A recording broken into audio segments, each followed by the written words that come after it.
Even though I voted against this Nazi Donald Trump, now when you look at the way things have played out, it turns out Donald Trump is the world's biggest gift. And I'll explain. Because everything he's doing with the tariff trade wars, with mass deportation, banning so many countries from coming to America, Latino countries, African countries, Asian countries, Donald Trump has made it very clear. When he says America first, he means white people first. Trump is America's very first open white supremacist. In fact, for some of you guys who don't know, Trump is actually German. He's a third generation German. Trump is not his real last name. His real last name is Drumpf, a German name, but they changed it to Trump to Americanize the name. Okay, so with that being said, when I look at everything that's transpiring across the globe, Donald Trump, he turns out to be a necessary evil. Because listen, even though Donald Trump, he's threatening Russia, he's threatening to reposition submarines, Trump, he ain't gonna do shit with those submarines. The real modern day warfare is trade, geopolitics, because the only missiles that Trump is gonna launch towards Russia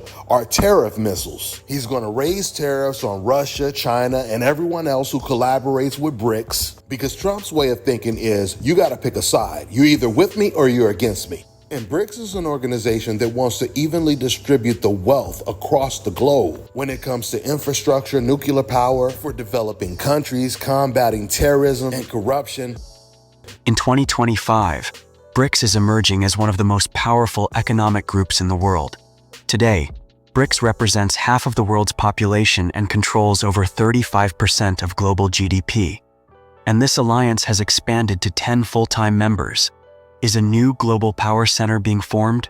BRICS, which started in 2009 with just 5 countries, Brazil, Russia, India, China, and South Africa, has now grown to include 10 nations by 2025. At the October 2024 Kazan summit in Russia, 4 new members were officially added: Egypt, Ethiopia, Iran, and the UAE. In January 2025, Indonesia also joined the group, becoming the first Southeast Asian member of BRICS. Now, BRICS holds not just population strength, but a growing trade network and financial influence. And this expansion sends a clear message: developing countries are looking for an alternative global economic platform. A total of 44 countries have shown interest in joining BRICS. 23 have formally applied, while others like Saudi Arabia, Argentina, and Vietnam have shown informal interest. But this expansion isn't just about numbers. It's about promoting a model focused on economic cooperation, development, and fair trade. And de-dollarization. When the majority of the world is watching everything that Donald Trump does, and they see the way he treats people of color, that's making them come together even more. For example, China is Africa's biggest trading partner. It used to be the US, not anymore. You see, Trump's ideology of white supremacy, his ignorance, completely blinds him. And China, they're taking advantage of that. Russia is taking advantage of that as well. Coincidentally, the West's biggest enemy is Russia and China. Those are the only 2 countries that have never colonized any countries in Africa. And they are the ones that are Africa's, once again, biggest allies. So while Trump is raising tariffs for countries across the globe, and the majority, a lot of African countries, by way of contrast, China, you know what they just did? China just announced they're removing all tariffs from 53 countries in Africa. 53 out of 54. That's damn near the entire continent. So what does that do? That obviously gives Africa more of an incentive to do business directly with China and exclude doing any business with the US, or at least reduce business with them. Trump is the villain of a movie. He's like that guy who has the badass dime piece in the movie, right? But he treats her like shit. And one day he takes her to a restaurant and things really boil over. They get into it. He walks out and leaves her at the restaurant alone, stranded. So what happens? Another man, he peeping out all this shit, and he takes advantage of the situation. He steps in and he starts to treat her the way she deserves to be treated. Now, obviously, I ain't talking about no scandalous ass messy chick, but it's just an analogy. And once again, what happens is the man who was dogging her out, now he sees that she done got with somebody way better than him, and he's really treating her good. Now he want to come back, but it's too late.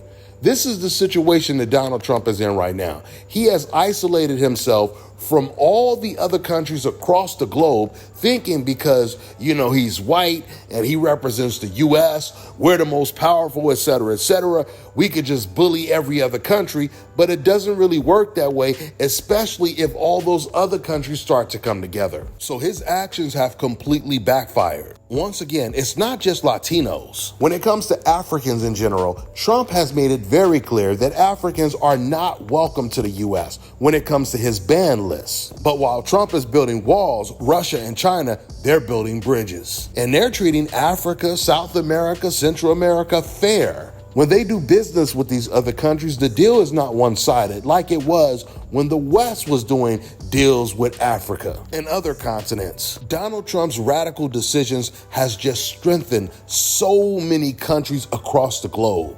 For those of you guys who don't know, a lot of people are investing in Africa. Like I already told you guys, China is Africa's biggest trading partner. Russia is doing a lot of business, but there are a lot of countries that are investing in Africa. In fact, reports say that there will be a millionaire growth of 65% in Africa in the next 10 years. So this is how Africa's wealth look in 2024. The total investable wealth currently held on the African continent amounts to USD 2.5 trillion, and its millionaire population is set to rise by 65% over the next 10 years, according to 2024 Africa Wealth Report, published by international wealth advisory firm Henley & Partners in collaboration with global wealth intelligence partner New World Wealth. Now, in its 9th edition, the annual report reveals that there are currently 135,000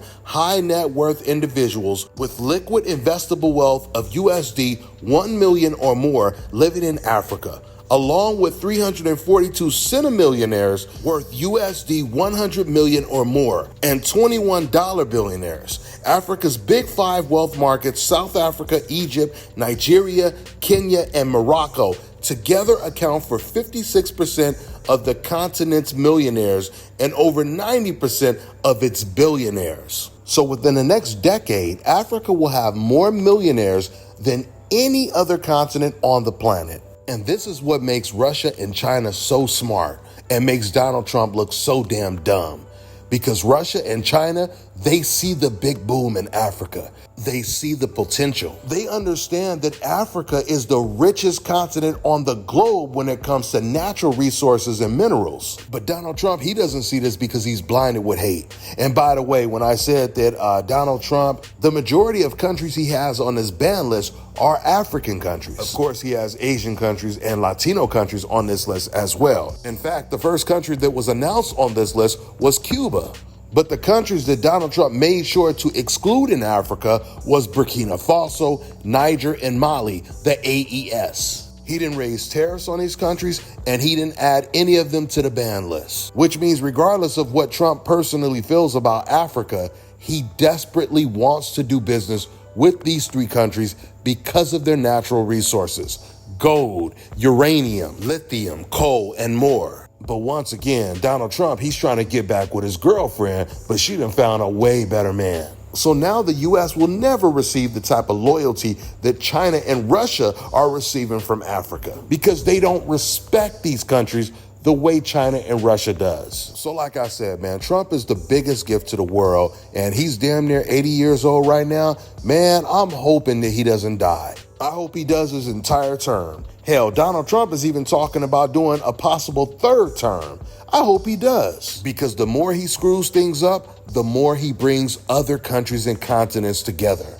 And it's working perfectly right now. Now, don't get me wrong, I still would have never voted for a Nazi, but like people say, things happen for a reason. But just to make this clear, guys, and very clear, I still don't fuck with nobody who voted for Donald Trump. In fact, every rapper that actually supported Trump had anything to do with Donald Trump, like Rick Ross and Snoop Dogg, man, I removed their ass so quick from my playlist. I used to really F with Rick Ross. Man, he was like one of my favorites. That one, it hit me hard, I ain't gonna lie. When I found out that Rick Ross was supporting some Donald Trump inauguration, I ain't gonna lie to y'all, that one hit me hard. But I don't associate with nobody trying to defend Donald Trump in any way, form, or fashion.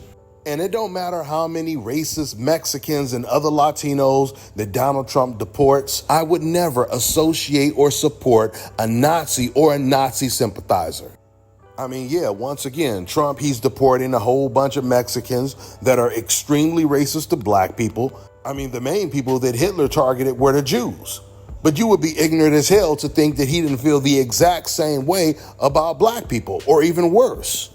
And this is where Mexicans, Latinos, and other minorities completely get the situation misconstrued. Like that Indian on that recent video going viral where he's harassing a black man in his neighborhood, asking him what is he doing in the neighborhood. Some dark-skinned ass Indian with a strong ass accent got the nerve to ask a black American, what are you doing in his neighborhood? Which is so crazy because I'm out here in Thailand, and do you know I can go anywhere in this entire country and no Thai person is going to ever ask me, what am I doing in the neighborhood? No police or nobody. Only in America would you get a racist immigrant having the nerve to harass you in your own country. Even when Donald Trump and the rest of the Nazis make it very clear that they don't want that Indian in the country, he's still going to go out of his way to convince himself that he is something that he is not. In fact, that black man, he should have called ICE on his ass. He should have stood right there. He should have never left and called ICE on his ass, because you know how ICE do. You don't get no due process. They don't need no evidence of if you have papers or not. They'll go ahead and detain your ass first and then ask questions later on. Maybe a week later or maybe a month later. So that's what I would have did to his ass. It's crazy that they didn't already got their wake-up call. They see everything that's going on, taking place in the country, and yet they still on the wrong side of history, even if it goes against their own interests. You know, speaking of that, somebody sent me a video a couple years ago, and I really wish I would have saved it. But if any of you guys run across this video, please send it to me. You can email it to me. But there was a black kid on campus. He was at some college and he was doing a poll. He was walking around asking random students on campus, if you could be any other race, what race would it be? He asked Asians, Latinos, and even Indians, and all of them said they wish they could be white, or that would be the race they would choose. I remember the Indian guy in particular. He said, man, I would choose to be white because I feel that I would get more opportunities. Things would not be as hard as it is for me right now if I were white. The Latino and Asians, they said something very similar as well. And then when he asked the black students, and he asked a lot of black students, all of them said the same thing. I wouldn't want to be anything other than black. They said, I want to be black. I remember one student, he said, man, I want to be black. I mean, being black is like super cool. I just remember this was like a real nerdy ass black kid who said this. And the reason why this video really stood out to me is because before I watched that video, I used to always say to people, how crazy is it that black people deal with the most racism in the world and are still more comfortable in their own skin than other people that are not black, other minorities? It's amazing. I mean, I've known so many Mexicans and other Latinos that literally told me that they wish they were white. And it kind of explains why, once again, they feel that they have to cater to white supremacy to get their acceptance that they never will get. I mean, even some of these Latinos that are getting deported or their family members got deported, they're still sitting over here saying, well, you know what, I still support Trump. I feel he did it for the right reason, but he just deported the wrong people. They'll try any kind of way to justify it because the whole reason why they supported him in the first place, because they always looked at Trump as being the enemy of their enemy, which makes him their friend, right? But what they're finding out now is that logic does not work with Nazis, white supremacists. The video has, in fact, triggered a wave of condemnation online, with users highlighting a surge in xenophobia. More on this troubling incident in our next report. A disturbing video is doing rounds on social media, one that exposes the ugly face of racism in modern-day America. Shared by the X account Abrahamic Lincoln, the video shows an Indian-origin man being randomly confronted by a white American who launches into a wild xenophobic rant, all while filming himself. Why are you in my country? Why are you here? Yeah. Yeah, why are you in America? Visiting. I don't like you guys here. Oh, is There's it? too many of you guys here. Oh. Now the Indian man, caught off guard, doesn't flinch. Instead, he simply responds with a calm, "Oh, is it?" and walks away with a composed, "All right." The incident appears to have taken place in a parking lot. No provocation, no argument, just pure racism on display. But the internet was not silent. The video captioned, "White guy confronts a random Indian man for no reason. What a racist piece of trash," has now gone viral, clocking over 1 million views. Social media erupted in support of the Indian man and condemnation of the racist outburst. White guy randomly confronting a peaceful Indian man. For what? His race, his existence, disgusting, said one user. Good that the Indian ignored this so-called patriotic white immigrant. Then another user commented, "Tell me how to beg for views without begging, just drag India." But one comment cut deep. It said, "You need to know your background, English, or white people are not from America." Another said, "You probably don't like them because they make more money than you do." Many even pointed out the irony that white Americans themselves are descendants of immigrants. With that being said, I'm gonna wrap this video up. That's all I got for now, guys. I'm on to the next one.